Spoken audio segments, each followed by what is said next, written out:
Hello, my name is Paul Zanazanian, and welcome to History in the Now Conversations, a podcast on history and how we use it in our everyday lives. History in the Now Conversations explores how we use history to know who we are, to know how to think and feel, and to know how to engage in our daily routines. History in the Now Conversations examines what history is, what it does, and how we can use it or even should use it in our everyday lives. Today's guest is Mark Silverberg. Mark is a Professor Emeritus of English in the Department of Literature, Folklore, and the Arts at Cape Breton University in Nova Scotia. Before receiving his MA and PhD from Dalhousie University, Mark taught in international schools in Ethiopia and Malaysia, after receiving a B.Ed from the University of Toronto. He has published widely both academic studies of literature and culture and his own creative work, including a prize-winning collection of ekphrastic poems, Believing the Line, the Jack Siegel Poems, published by Breton Books in 2013. Mark's past research focused on avant-garde American poetry, poetics, interdisciplinary arts, and artistic collaborations. His work explores Buddhist American poetry, mindfulness, and contemplative practices in education.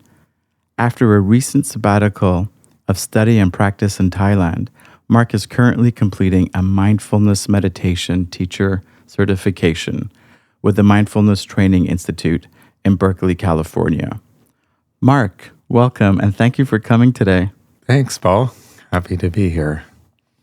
First off, I'd like to congratulate you. You just got your title of Professor Emeritus recently, so that must be such a wonderful accomplishment. Yeah, it is. It's nice to have that in place and to continue my association with CBU, Cape Breton University. It's very exciting. I'm also very impressed by the scope of your work. It's quite fascinating that you look at poetry and spirituality or mindfulness together. Mm-hmm. Is that a natural fit? It definitely is for me. Both those things poetry's been in my life for a long time. And it's like it comes from, I always think, kind of having a poetry brain, which is a brain that likes to dwell on things, likes to look at things closely, savor words, savor images, and move slowly and mindfully. And that's been much of my journey over these many years. Is poetry an uncommon field to go into for a career? Well, it doesn't. It's definitely a hard field to make a career out of if you're not teaching. It's rare, especially in the past, that poets could. In the present, well, if you're good with social media and good with building audiences, it's possible. But poetry has always been underrepresented as far as readership goes. So teaching made sense for me. Poetry's been around for forever, it feels like ancient communities would have poetry, and it's a form of communication that still exists today. Some people would even say that rap or hip hop is a form of poetry. What is poetry for you, and what is ekphrastic poetry? Absolutely. Poetry is as old as civilization, and poetry has always been a way to, I guess for me, poetry is a way to express what can't be expressed in words, or express that goes beyond the common use of words. So it's using language to move beyond language. And we all have this, this is what art does, but this impulse to express what is not easily expressible and easily there. And ekphrastic poetry in particular is something I've been interested in because I'm interested in visual art. Ekphrastic poetry is poetry that represents a piece of visual art. So often in writing about and engaging with a painting, for example, ekphrastic poets are often interested in the kinds of methods that visual artists use and thinking about how you can translate a visual medium into a written medium. Wow, that's fascinating. So it's like looking at a beautiful painting, for example, and putting the emotions that emerge from that encounter on paper and to write it in a way that is true to what you are feeling, but also relatable to the broader readership? Yeah, definitely. As well as, I think ekphrastic poets are often very interested in method, interested in, how, what did the abstract expressionists, for example, do with paint in a way to represent interiority in a way that wasn't representational? And so poets would ask, well, how can you do something differently? How can you do something like that? How can we use language in non-representational ways, for example? So the means of communication is as important as what's being communicated. And what's the source point of the attraction to poetry? I guess it would be very personal to each person, but is it a quest for better understanding or getting answers to existential questions, or is it more of a philosophical endeavor? Yeah, I think it is definitely very individual, just like there are very different kinds of poetry. I think different sorts of people are attracted to it. To me, I think the commonality is it's about slowness. It's about slowing down. Poetry always condenses language, in a way that's much more stark than prose is, and it invites us to read it slowly. So people who enjoy that kind of lingering over detail, lingering over small detail and looking at nuance, I think those are the people who may be attracted to poetry. And it may be it may be nuance on the page, or it may be interior as well. Like some of the Insta poetry, like Rupi Kaur, that's popular now. I think part of its popularity is that it invites readers into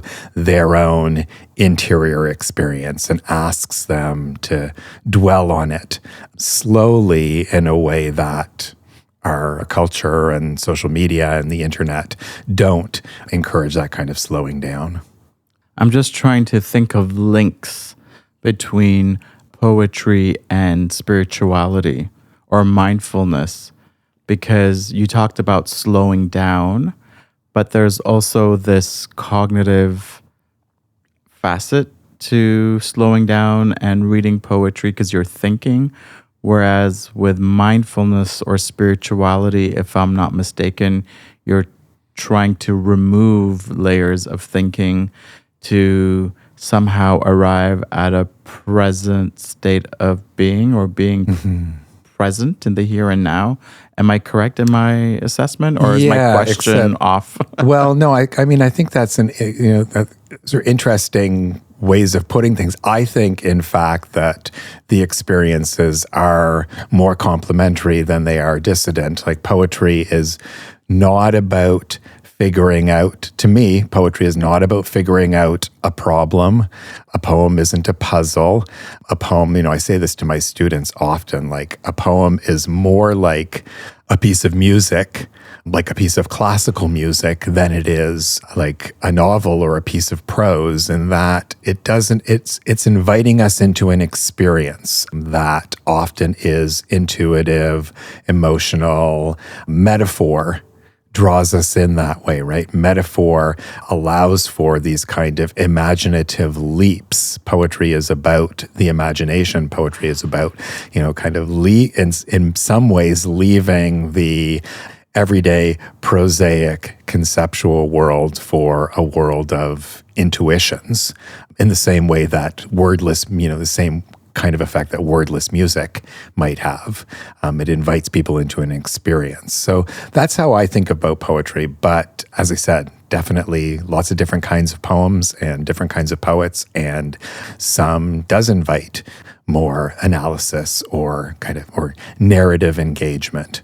But the tradition that I'm interested in, again, which is more abstract, comes from imagist and symbolist heritages. And then further back, the kind of poetry that I'm interested in, from the East, comes from haiku, which creates very brief experiences that get us or don't get us. And some people, this is why some people just don't get poetry and don't connect with it. And some people do and just, have a voracious appetite for finding more and more. How then does what you say complement mindfulness? I think that the two, the poetry and mindfulness, are kind of about the same thing. They're about paying close attention to what's happening with us, in us, possibly in relation to stimuli as far as poetry goes, but really it's about discovering what's not seen in everyday life. So we are so busy in our lives doing the things that are on our schedules and proceeding through our days that we don't take time to stop, close our eyes and look inside and ask, okay, what's happening inside right now?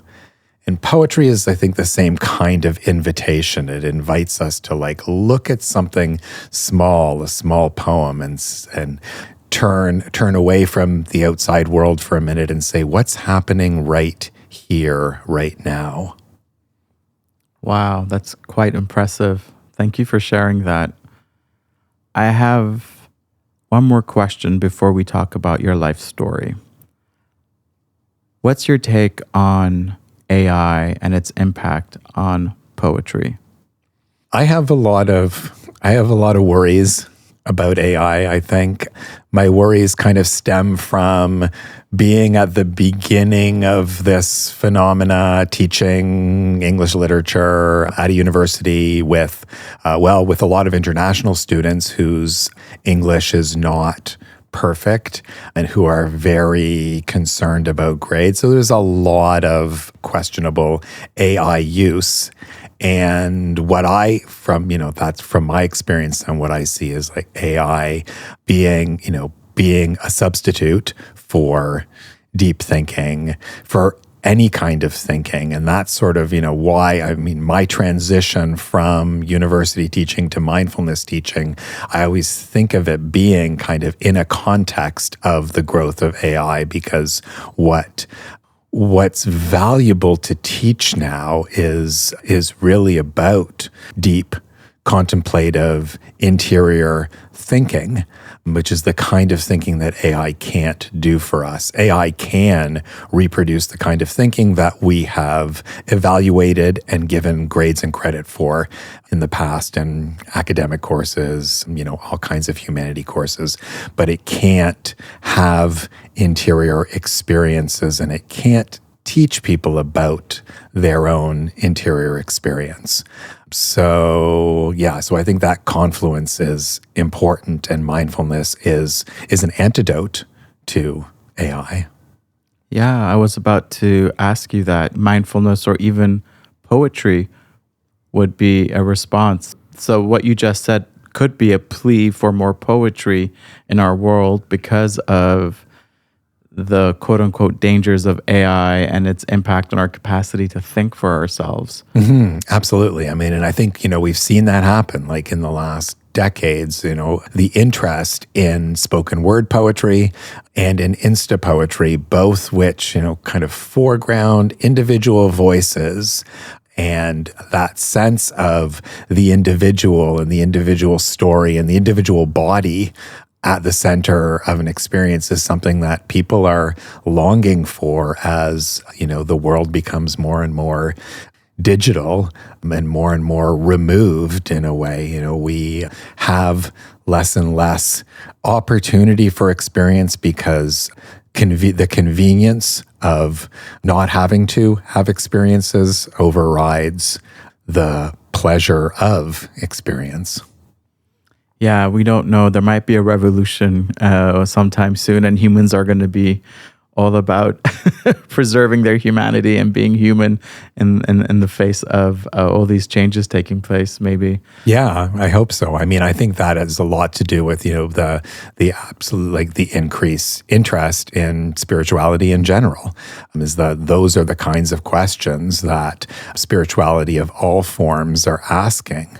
What is deeply meaningful and not just expedient, easy, or supporting, a vision of the good life that capitalism is producing.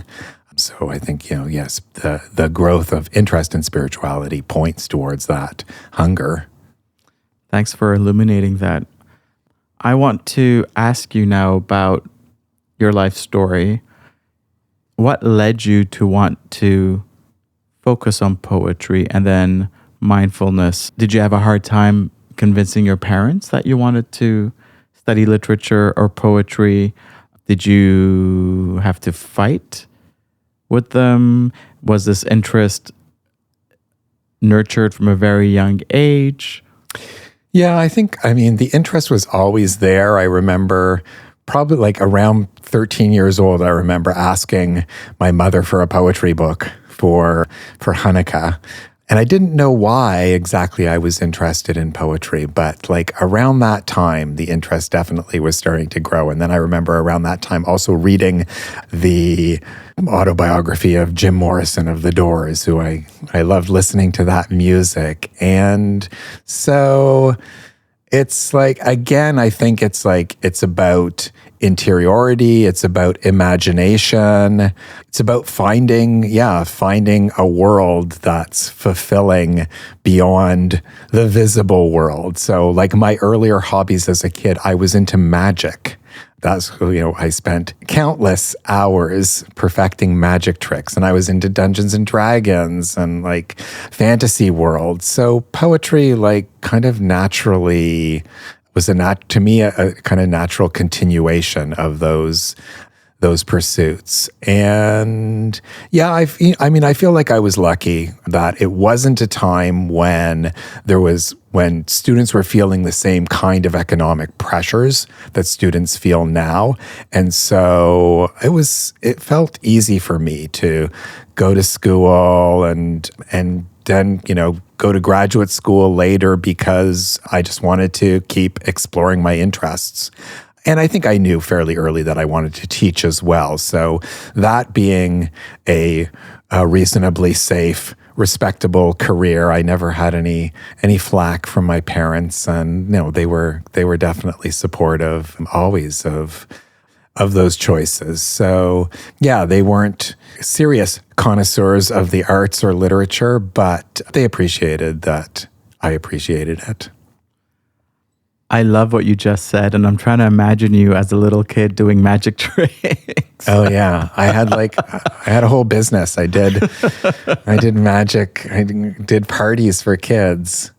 Yeah. Wow. So, what's the connection between magic and poetry? Surprise.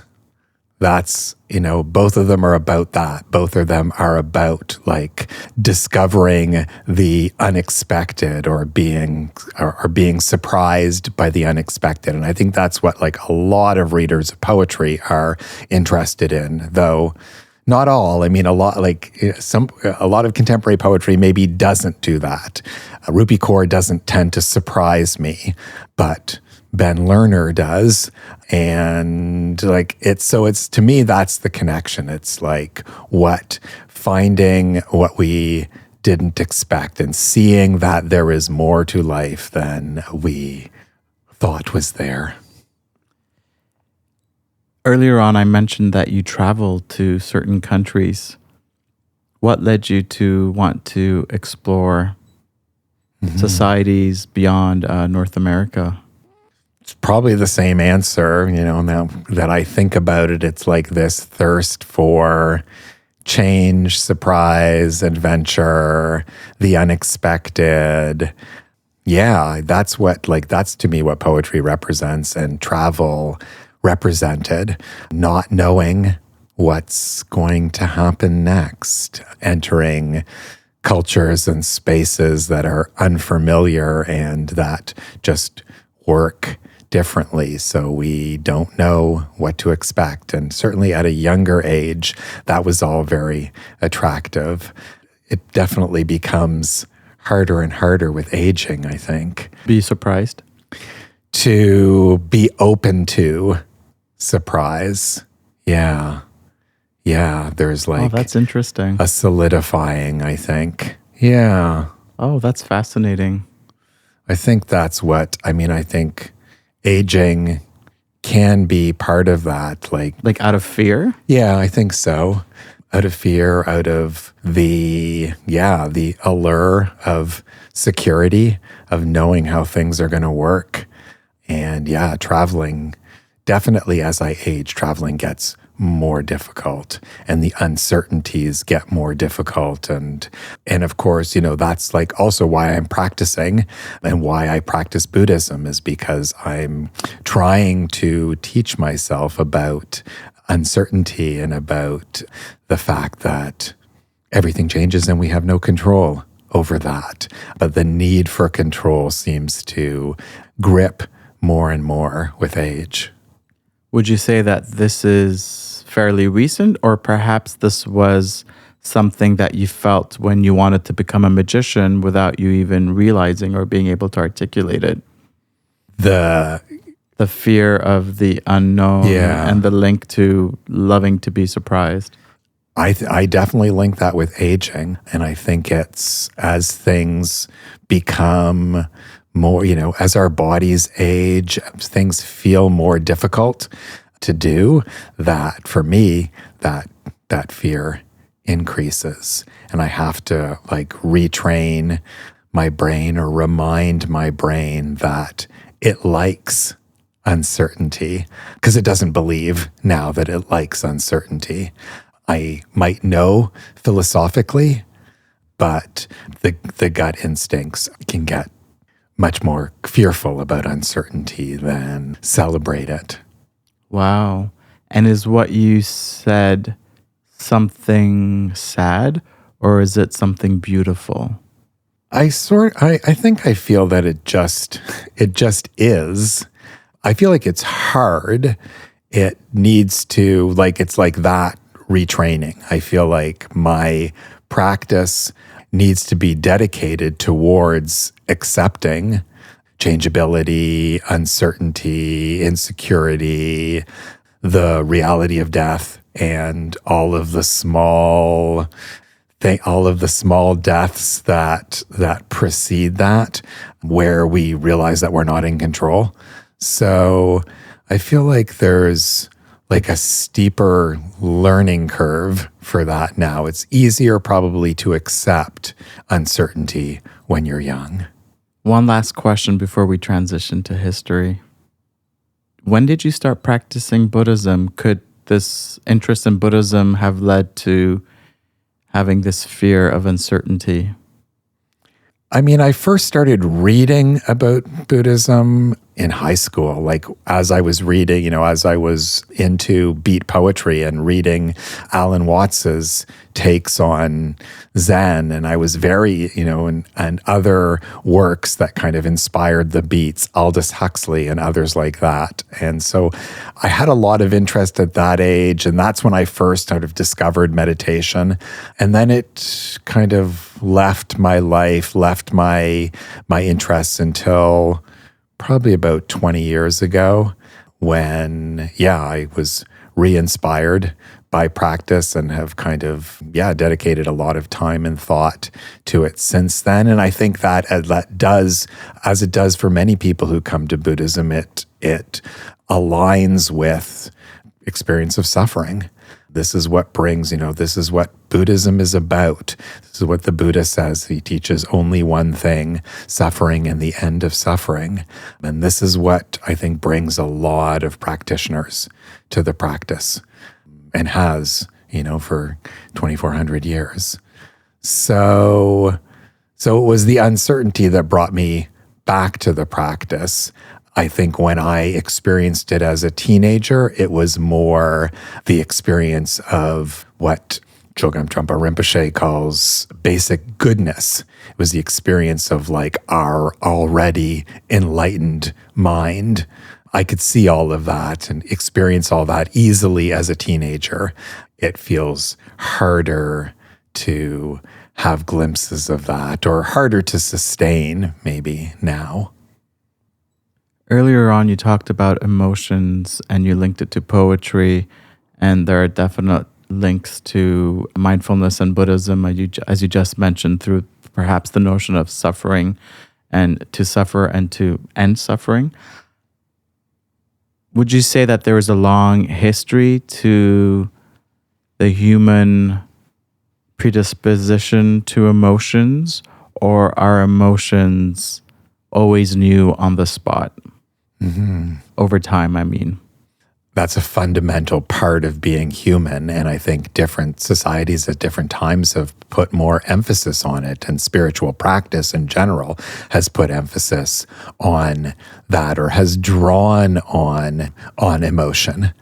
So, yeah, I think that's a universal of human experience, and Western societies, and kind of, since the cult of rationality, have believed that we can live our lives rationally and that we can ignore the emotional. But of course, we see all the time that that's not the case, and that we will be used by our emotions if we don't think about how we use them and experience them and befriend them.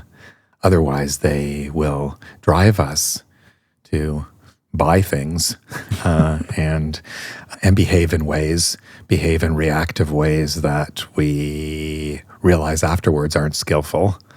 So that's why, definitely Buddhism is about working with emotion.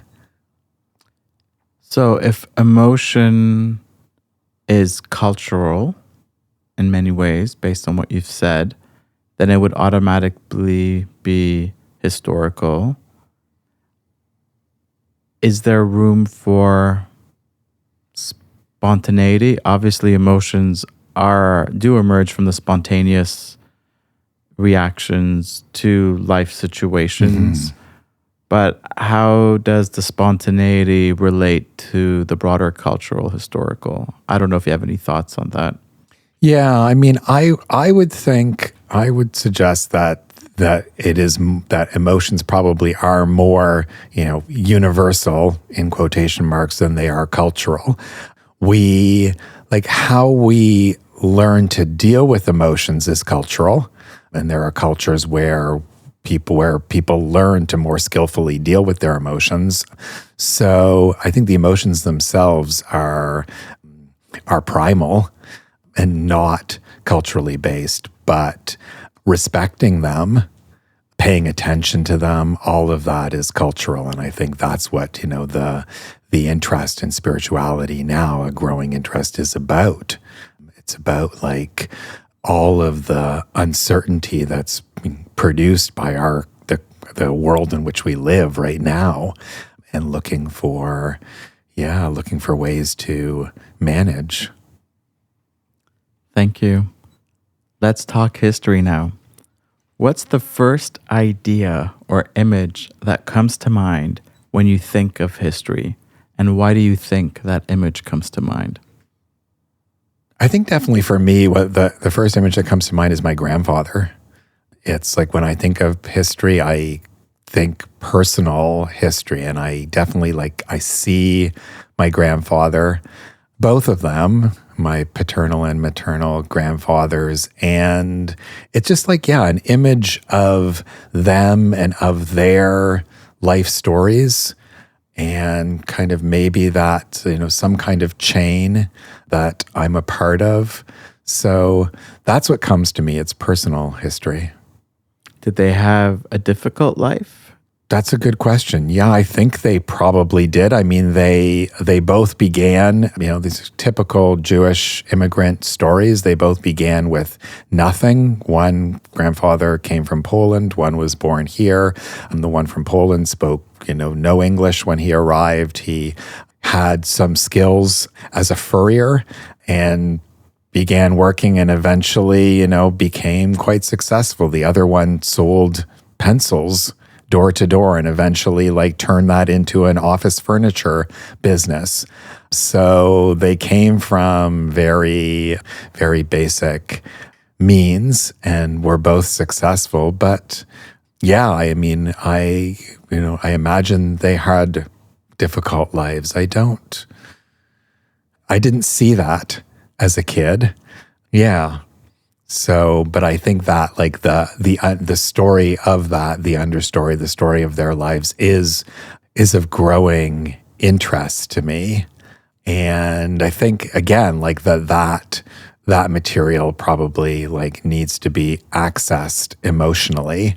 So I feel I'm interested in that emotional history more than I am in the literal facts and stories and what they bought and what they owned and how they built their businesses and careers.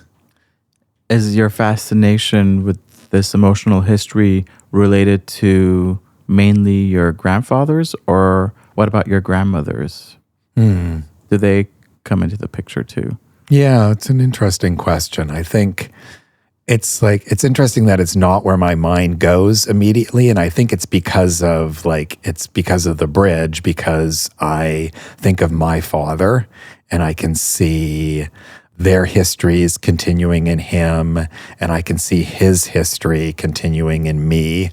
And so, yeah, so I think that's why it's the male sides of the family, those stories that my mind gravitates towards. But it's an interesting, an important question and kind of a gap for me, maybe. Maybe you draw strength from their lives when faced with your own issues with uncertainty. Mm-hmm. Yeah, well, I know that there is trauma at the center of a lot of those lives. My father's father, half of his family died during the Holocaust, or more than half of his family. That was not something that was ever talked about, but it's there under the surface. And as I get older, I become more aware of it. I think I wasn't really thinking about it at all until the last few years. So it's there's a legacy of trauma that definitely, my mindfulness practice is about accessing and trying to resolve in some way. You don't have to answer this question. I'm just really curious now based on what you've said. You're a practicing Buddhist. Do you also practice Judaism, or is that more of a cultural inheritance? Yeah, that's a good question. I don't practice a lot, and it wasn't really central in my family. My father especially really rejected all of those traditions, but the cultural parts of the traditions continued. So I have a strong cultural identity as a Jew. And I think, again, as I age, I become more and more interested in the spirituality as well. I didn't, my feelings about the spirituality as a child were all kind of negative, and I didn't feel connected to the traditions, but I have had the opportunity now to hear more Jewish speakers who can kind of translate the traditions and the philosophy in a way that's more contemporary and kind of more in line with some of the other interests that I have. So definitely I'm curious. Very interesting. So you talked about the first idea or image. Now I want to ask you about your earliest memory of your connection to history. Could you think of something? Again, when you say that, it's all kind of family stuff that comes to me. When you say that, I think of the first time visiting my cousins. So this is my mother's brother who moved to the States and had 3 kids who were, close in age to us, and recognizing that there was more family elsewhere. So visiting them and seeing that there was this extended family who were there, but were not, were not in our lives very much. That's I think that maybe that sense of history, that's my sense. It's personal and tribal in a way, and that doesn't necessarily go to the Jewish question, but it's just, there are other people who are somehow like me. Very interesting. So it's more of this experiential relationship. Yeah. Could you describe a moment in time when you had to use history, or where you had to justify the importance of using history for attaining a goal or for making some kind of change? And what was your justification for using history? Yeah, it's a hard question because it's interesting that, in my work, in my teaching, and in my writing, I've never really talked about history explicitly. But I think kind of the question takes me back to the AI question, and it kind of takes me back to contemporary history. And in the last couple of years of teaching, I really wanted to address what I saw as the waves of change that were happening with AI, happening with this explosion of kind of the attention economy, and that economy capturing my students' imaginations and time and attention. And so that's the place where I decided, okay, I want to intervene in the introduction to literature course that I'm teaching, and really focus it on the question of attention, and bring students awareness to the fact that their attention is being bought and sold.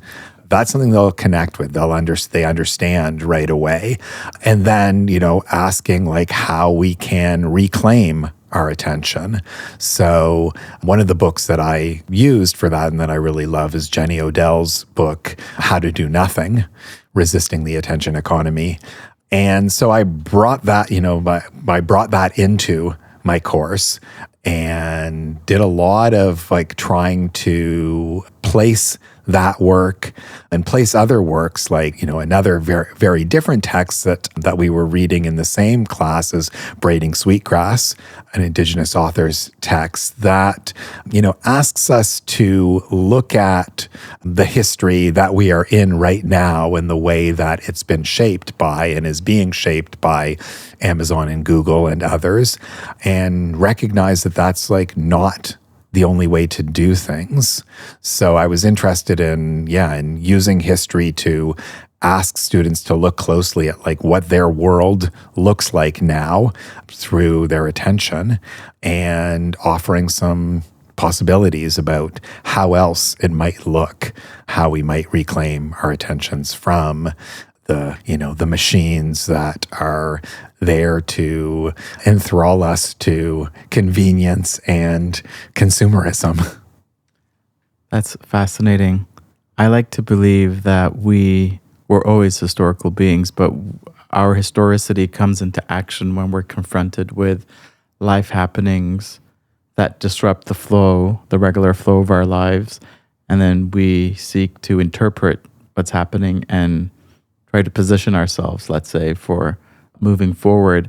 And what you just described is, I would argue, is a great example of that, especially with AI and all the changes that are happening. Yeah. Yeah. And it takes older folks to realize that, the way that iPhones, the way that our phones have disrupted the course of history, because students more and more now just take them as inevitable. But that kind of technology and the implications of that technology, it needs to be seen historically. But then based on what you just said, one could argue that for young people, it's not really a disruptive happening. It's part of who they are. So, yeah, something to think about. Mm-hmm.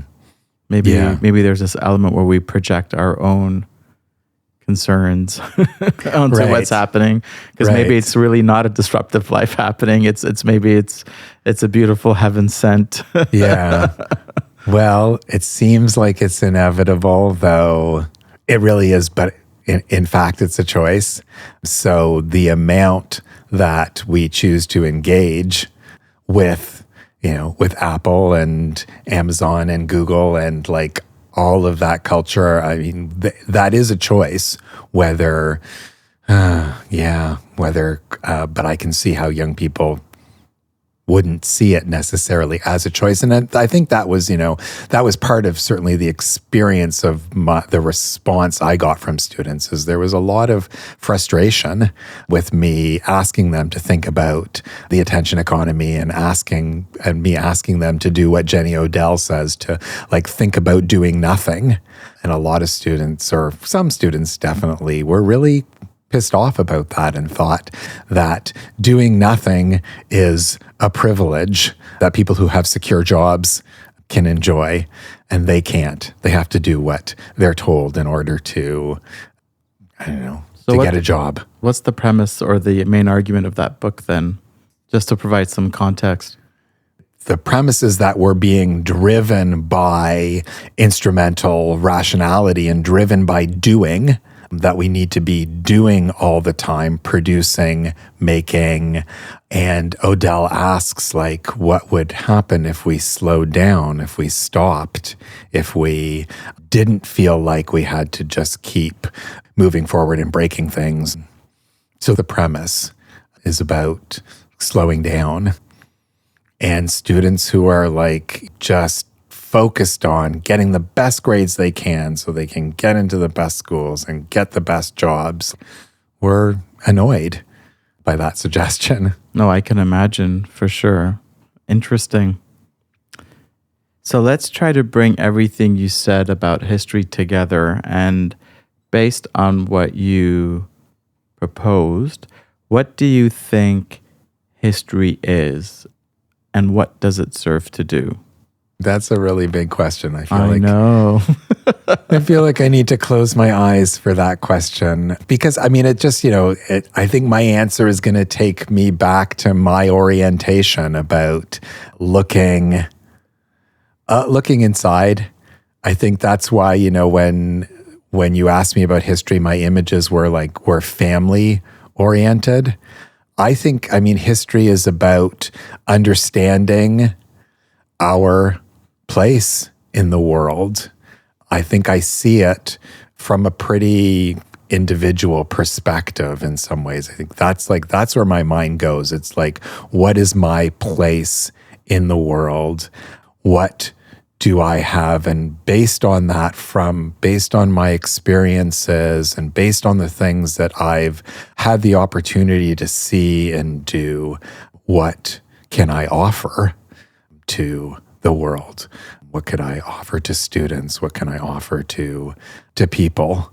So yeah, to me, history is about like figuring out that puzzle of who am I and what is my purpose here. So it really is an investigation into your presence and lived experiences. Yeah. That's my definition. We see how there's a much bigger scope, as I was suggesting, when we think about the history of our contemporary world and its masters. And I know a lot of people are, very rightfully and righteously focused on that. Who are the people who are shaping history now? And how do we intervene in their projects if we find them insidious? And, certainly there are lots of people who find those projects of various world leaders insidious. So there's that bigger scope. But for me, it's more the individual. It's individual, yeah. That's interesting. That's where my mind goes. Because I was going to ask you about that actually. I was going to ask you about like the relationship between the individual conjugation of history and the more collective uses of history. So if you go back to the individual, if you rely on this individual understanding of history, does it connect to the broader description you just gave earlier on? The idea of intervening, maybe? Yeah, I think that it can, because I think that that's, when individuals are asking who they are and what they have to offer, then we're placing ourselves in history. We're recognizing our own historicity. We're recognizing, like, here I am now, and what can I offer? So I think it is like it naturally gets situated, even if we want to avoid it, it gets situated because our bodies are situated in this world.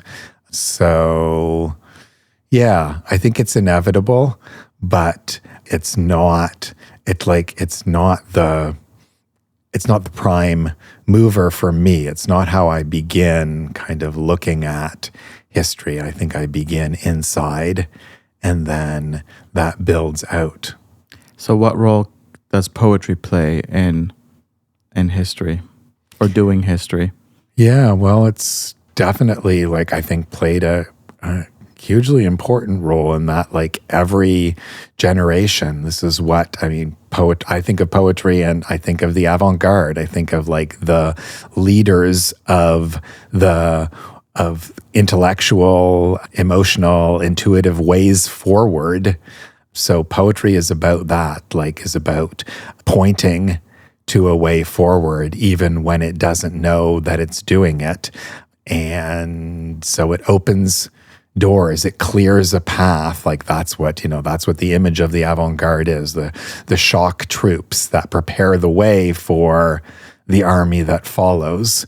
And I think poetry is doing that because it's working in the unknown and asking what is possible. Fascinating. So based on what you've said so far, history seems to be something good, something positive, something important that opens up possibilities for change. But can history also have a bad side, a negative side, an evil side? Well, I mean, I think it can be used in various ways to justify hatred and exclusion and violence. And of course, there's a long, long history of the way that the telling of history has done that, has been hugely destructive to indigenous cultures and minority cultures of all kinds. So absolutely, like, those stories and the stories of history have been used to justify colonialism and genocide and violence of all kinds. So there's a lot of potential danger, I think.